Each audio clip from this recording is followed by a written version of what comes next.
Hello and welcome to the People's Pulse on the People's Frequency. I'm Mars, and today we're joined by Farrah Chandra-Wade, engagement specialist with the British Legion in the west of the country. We're discussing the importance of remembrance, the contributions of African, Caribbean, South Asian and Commonwealth service men and women, and the upcoming BLAC Awards in 2026, which this year focuses on the theme of military legacies. So hello Farrah and welcome. Hi, thanks for having me at the People's Frequency. I'm very excited to be part of your show today. Oh, thank you so much for coming on. Okay, so if you could tell us a little bit about yourself and your role that you do at the British Legion. Sure. So, as you know, my name's Farrah, and I work for the Royal British Legion as a community engagement specialist. And my role is solely focused on building relationships with communities from the global majority. So that's African, Caribbean, pre-partition war India, South Asian, East Asian communities, and ensuring that remembrance reflects the full diversity of those who have served. And a lot of my work focuses on creative ways to tell that story and how to engage with people and connect with them in a way that draws them in and makes them think differently about the wider narrative of what can be an overlooked history. So what was it that drew you to your job, to community engagement, to work on remembrance work? What was brought to your attention? Why did you want to go down that road?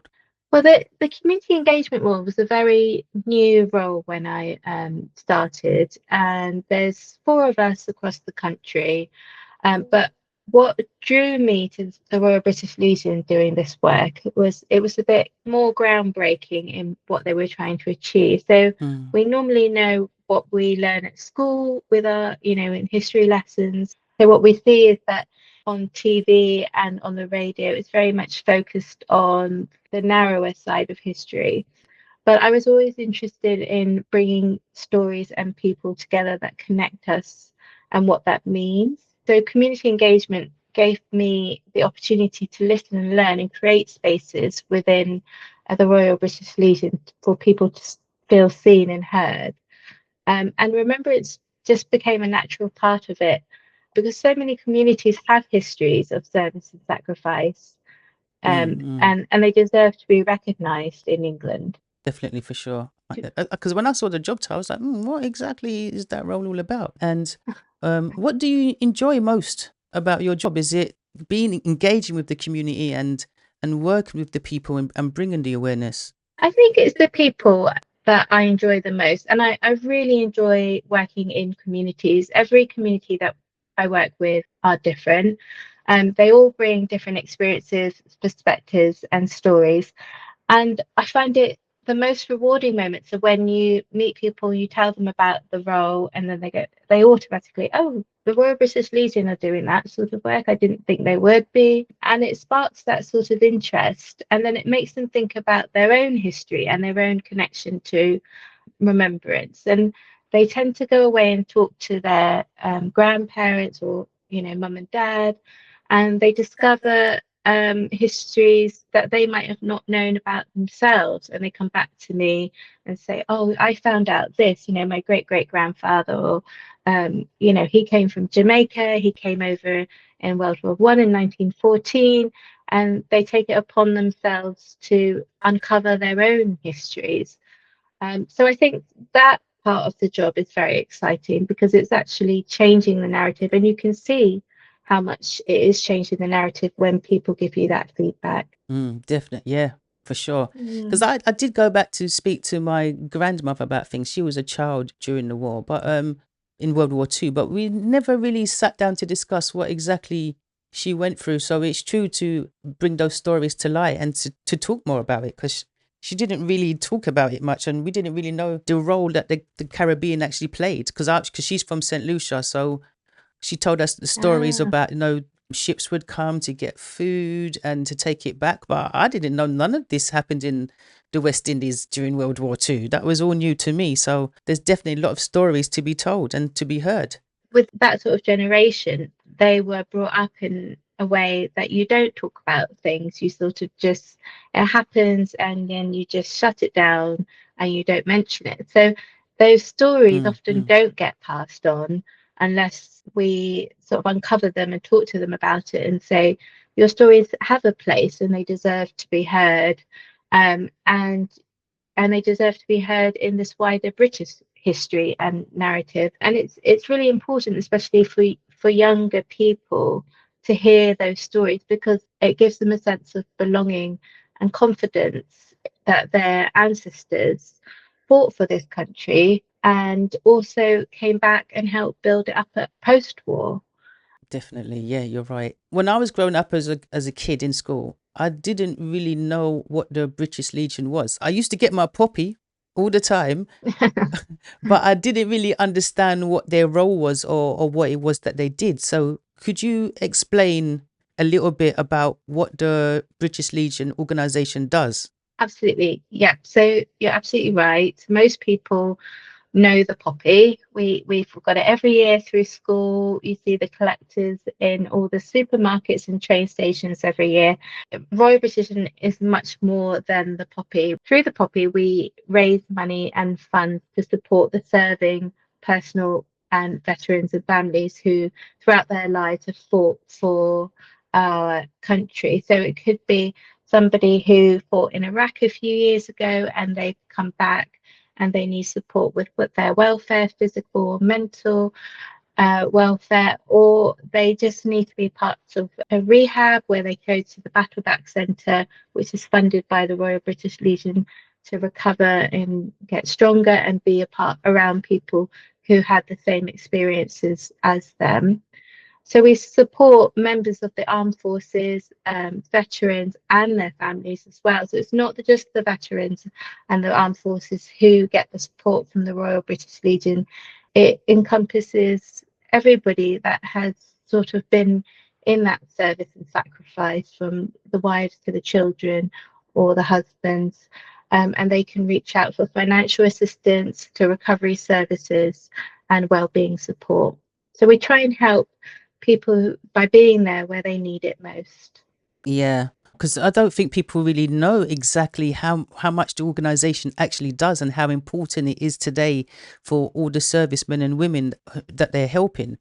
So it's definitely good for us to have a better understanding of, like kids, we get a puppy or we pull it on our car, but a better understanding of what it is that the British Legion does. Why do you think remembrance is still relevant today for our younger generation? Remembrance is still relevant for a younger generation because the need is still there. We have veterans and military families continuing to face challenges, and the support we provide can make a real difference to those families. Some of the support stories that I've heard from that people have got from the Royal British Legion has been, in some cases, life-saving.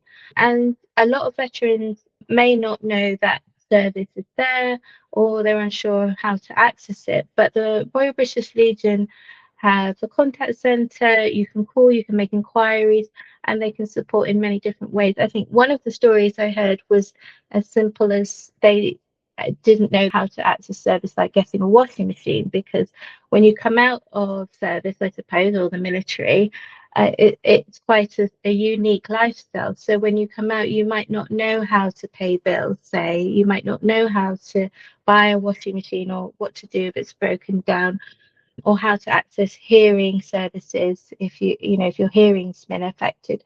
So the support that Royal British Legion provide can make a real difference.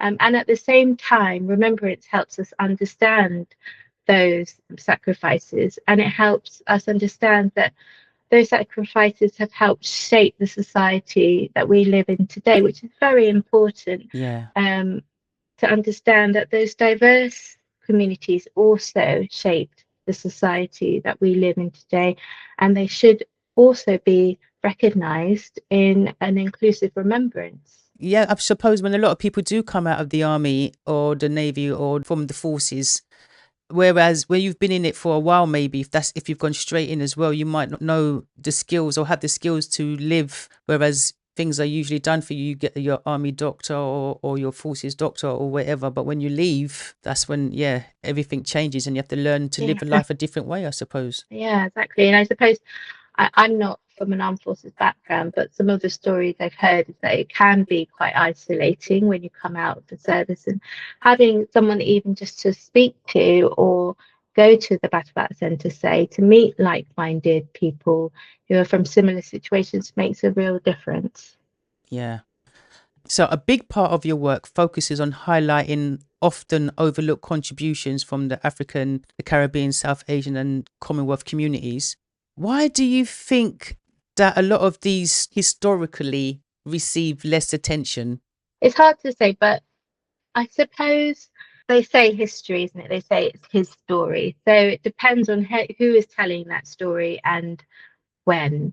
And I suppose in the past, the story, the education books were very focused on one side of history.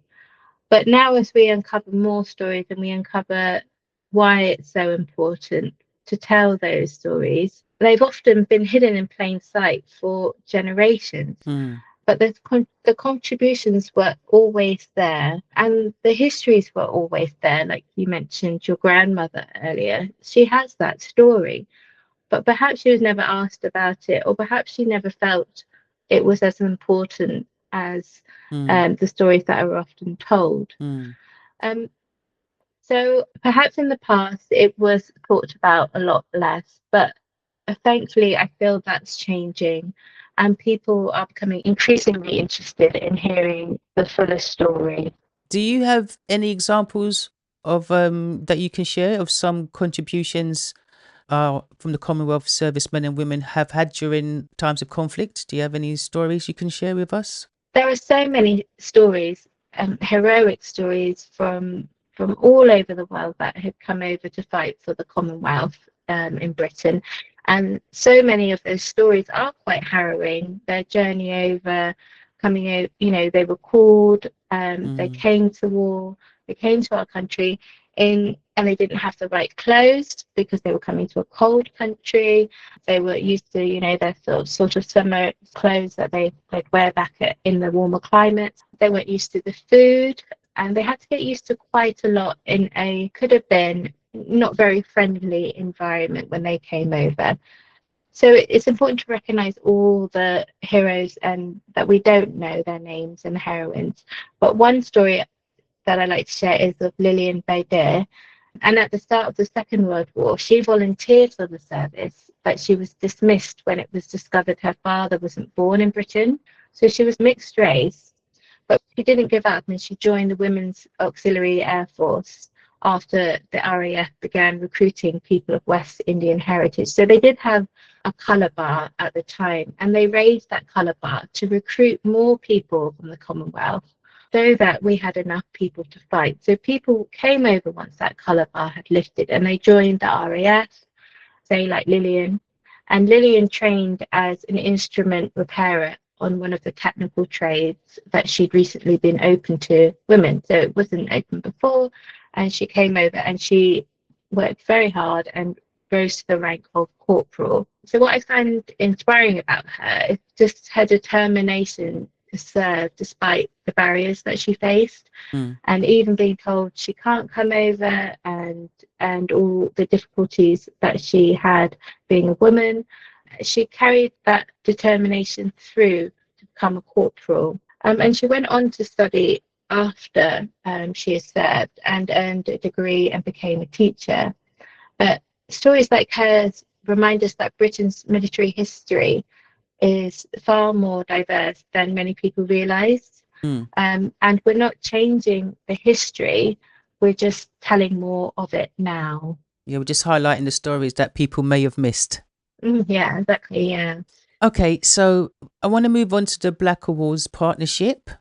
How Mm-hmm. did the British Legion become involved with the BLAC Awards? Well, with the community engagement, we try and support organisations, and that could be from grassroots organisations to more stable and steady organisations, but in different and meaningful relationships. And it's a really big part of our work is to support things like the BLAC Awards, to celebrate achievement, the leadership and the positive contribution. So it just felt like a natural partnership to us when BLAC Awards reached out. And this year, the theme is military legacies. What does this theme mean to you? For me, it's about understanding that service doesn't end with the individual. The impact can be felt across the families, communities, and generations.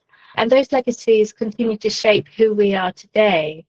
As I said before, I feel it's so much more important now that we share those stories in the climate that we have, and with especially younger people from diverse backgrounds, so that they understand and they can look at these sort of heroes and heroines that we have and understand that they exist and they're part of their heritage and they're part of where they came from, and they have a place in this country and in remembrance. So building that inclusive remembrance is what the military legacies part means to me. Thank you for explaining that. Now, if you don't mind, I have a quick fire music round. It's just some questions, if that's okay. Yeah, of course. Okay, so my first question is, who is your favorite artist, musician, or group? So in the context of what we were talking about today, I did have a little think, and I came up with Bill Withers. And Bill Withers, because when we were growing up, our house was filled with music from, the very greats. And Bill Withers was definitely one of those artists that we listened to on repeat in the background. And I always loved the way that he told his stories through music. And that brought me on to thinking about a good song for today, and I came up with I Can't Write Left-Handed.